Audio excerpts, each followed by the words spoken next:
everyone, welcome back to RJK English. I'm going to show you how to map out a story in order to understand it. So first, I'm going to tell you about the article that I was reading with a student, okay? Now there are some political aspects to this. I am not taking a side in politics. We are mapping out what the article is saying, okay? Each country has its own way of explaining a story. And sometimes when you read an article from the US, you have to be aware of how they're explaining the story. I will post the article in the comments. So they're talking about H&M. Do you know what H&M is? It's a clothing store. I believe that they are out of Europe. And the story is that H&M, so they boycotted buying cotton from China, especially from Xinjiang region, which are where there are Uyghurs.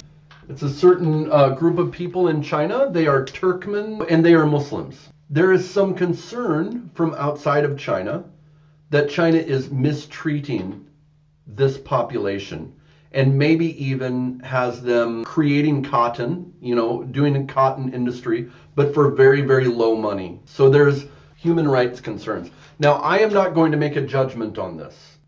We're just going to map out the story. So H&M said that they would not buy Xinjiang cotton.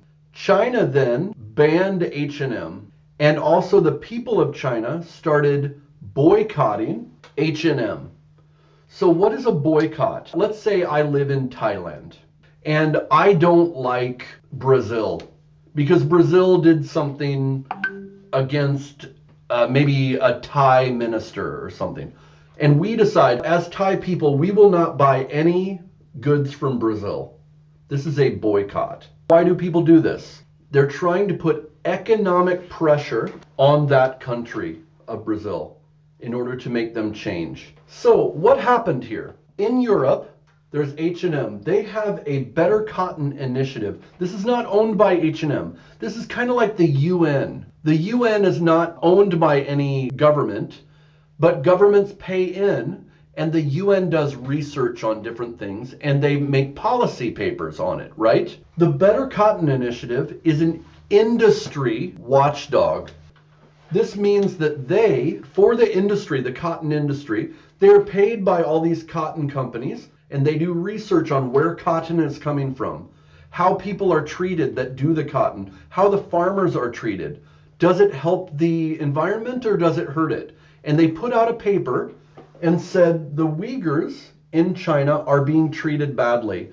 They are creating the cotton, but somehow they are not treated right. Or I think they even said maybe they are being treated as slaves. So from this, H&M decided, because they said this, we are not going to buy from Xinjiang. And they put out on Twitter, no Xinjiang cotton. How did the Chinese government find out that H&M said this? They have a youth league in China, and that youth league watches Twitter and social media.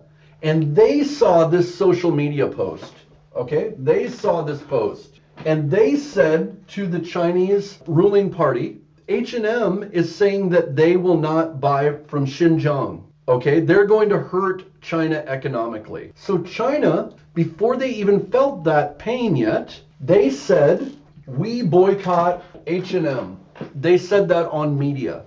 And Chinese people rose up and said, we don't like that H&M would do something against our country. We won't buy H&M. But some people would, right? So the Chinese government on their internet made sure that H&M did not show up on search engines.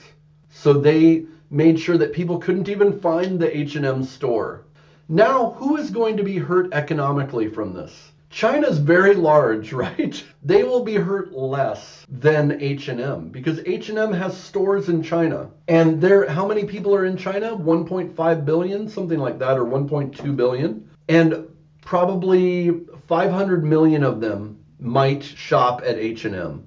H&M just lost 500 million customers, right? That's a huge deal to H&M. If H&M then goes, oh, we're sorry, and say we no longer do this, and China and the Youth League say, okay, we'll buy from H&M now. Well, now China has just taught a lesson to everyone. not to listen to the Better Cotton Initiative. Okay, that's how this all worked. But how did I figure that out from the article? Because the article's a little strange when you read it. It starts out telling you the situation, and then they go backwards and explain how it all happens. And you have to know who these groups are. This is why articles are confusing. But this is how you can do it. Map it out. Who are the two main groups? China and Europe and H&M. Who's within that? Oh, the Youth League is with China. Okay, I put them here.